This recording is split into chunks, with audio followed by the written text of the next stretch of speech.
अब हम बात करेंगे कुछ ऐसे सॉफ्ट स्किल के बारे में जो हमारे अंदर होनी ही चाहिए। सबसे पहले स्किल सेट है कम्युनिकेशन स्किल, और ये स्किल सेट बहुत ही ज़्यादा मायने रखती है। इससे फ़र्क नहीं पड़ता कि आपके अंदर कितनी नॉलेज है, अगर आपको अपनी बातों को इफ़ेक्टिवली रखना नहीं आता तो वो सारी चीज़ें बेकार हो जाती है, आपकी सारी नॉलेज बेकार हो जाती है। इसलिए हमें अच्छे से पता होना चाहिए कि हमें लोगों से कैसे कम्युनिकेट करना है। इसके लिए हमें अपने वर्बल कम्युनिकेशन और नॉन वर्बल कम्युनिकेशन, इन दोनों चीज़ों पर अच्छे से ध्यान देना चाहिए, तभी हम अपने कम्युनिकेशन स्किल को इफ़ेक्टिव बना सकते हैं। नेक्स्ट है presentation and marketing skill. What I feel कि हम सभी को ये अच्छे से पता होना चाहिए कि कैसे खुद को प्रेजेंट करें, कैसे खुद को इफ़ेक्टिवली प्रोजेक्ट करें, अपने स्किल को, अपने नॉलेज को, अपने एक्सपीरियंस को कैसे मार्केट करें। जब ये स्किल सेट हम सीख जाते हैं तो हम लाइफ में बहुत आगे ग्रो कर पाते हैं। और जब हम इस मार्केटिंग स्किल की बात कर रहे हैं तो इसमें हमें नेगोशिएशन की स्किल सेट भी आनी चाहिए।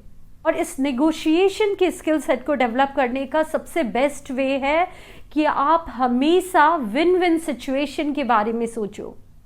फॉर एग्जाम्पल, आप किसी कंपनी में जॉब की इंटरव्यू दे रहे हो, जब आपका सिलेक्शन हो गया और सैलरी की बात आई तो आपने एक बहुत बड़ी पैकेज की डिमांड की। मे बी उस कंपनी को आपकी नीड हो और उसने आपको वो पैकेज भी ऑफर कर दिया, बट उस कंपनी में जॉब लेने के बाद अगर आप उस वे में उस कंपनी के प्रॉफिट के बारे में नहीं सोच रहे हो, अपनी प्रोडक्टिविटी को नहीं बढ़ा पा रहे हो जिससे उस कंपनी का भी प्रॉफिट हो, तो ये सिनेरियो अच्छी नहीं है। इसमें आपका तो विन सिचुएशन हो गया बट उस कंपनी का लॉस हो गया। तो आपको ऐसा नहीं करना, आपको हमेशा ये सोचना है कि आपकी जीत हो ये अच्छी है बट दूसरों का भी लॉस ना हो, विन विन सिचुएशन हो, तभी आप लाइफ में ग्रो कर पाओगे। अदरवाइज आप अगर सिर्फ अपने बारे में सोचोगे, अपने फायदे के बारे में सोचोगे तो आप लॉन्ग रन में आगे नहीं बढ़ पाओगे। नेक्स्ट स्किल सेट है टाइम मैनेजमेंट, और टाइम मैनेजमेंट से बेटर होगा अगर हम इसे प्रायोरिटी मैनेजमेंट कहें, क्योंकि टाइम तो हम सभी के पास सेम ही होता है, लेकिन जब हम अपने उस टाइम में अपनी प्रायोरिटी को मैनेज करना सीख जाते हैं तभी हम लाइफ में आगे बढ़ पाते हैं। तो आपको अपनी प्रायोरिटी का पता होना चाहिए और उस पर आपको ज़्यादा फोकस करना है। जब आप ये स्किल सेट सीख जाते हो तो आप लाइफ में बहुत आगे ग्रो कर पाते हो। नेक्स्ट है माइंडसेट स्किल, और ये स्किल सेट बाकी सारी स्किल सेट की रूट है।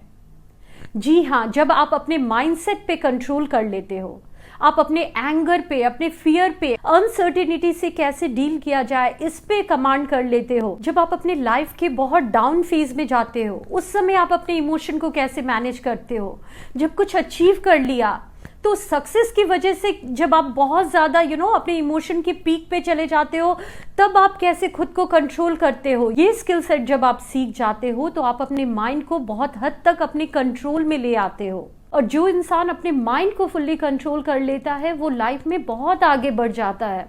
तो ये स्किल सेट हमें सीखना है कि हमें अपने इमोशन के बहुत पीक पे नहीं जाना।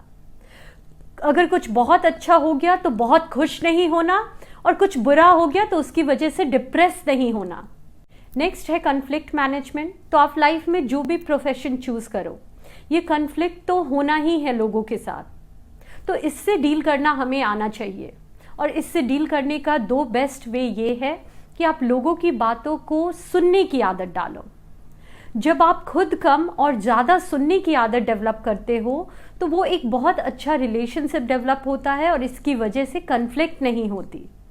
दूसरा, जैसा कि मैंने अभी कहा, हमेशा अपने फायदे का मत सोचो, विन विन सिचुएशन का सोचो कि आपका भी भला हो और दूसरे इंसान का भी भला हो। तो ऐसे में आप एक अच्छे रिलेशनशिप को मेंटेन करके आगे बढ़ पाते हो और आपकी लोगों से कन्फ्लिक्ट नहीं होती। नेक्स्ट है problem solving and decision making. तो ये स्किल सेट भी हमारे अंदर होनी ही चाहिए, क्योंकि प्रॉब्लम्स तो आएंगे ही। तो हमें ये अप्रोच रखना है कि हमें प्रॉब्लम्स को समझना है बट बहुत ज़्यादा प्रॉब्लम्स पे फोकस नहीं करना, हमें उसके सल्यूशन पे फोकस करना है। मीन्स उस प्रॉब्लम को समझते हुए उसे कैसे सॉल्व करें इस पे हमारा ज़्यादा फोकस होना चाहिए। और जब हम ये प्रॉब्लम सॉल्विंग अप्रोच अपने अंदर डेवलप करते हैं, तभी हम एक बेटर डिसीजन ले पाते हैं और लाइफ में आगे बढ़ पाते हैं।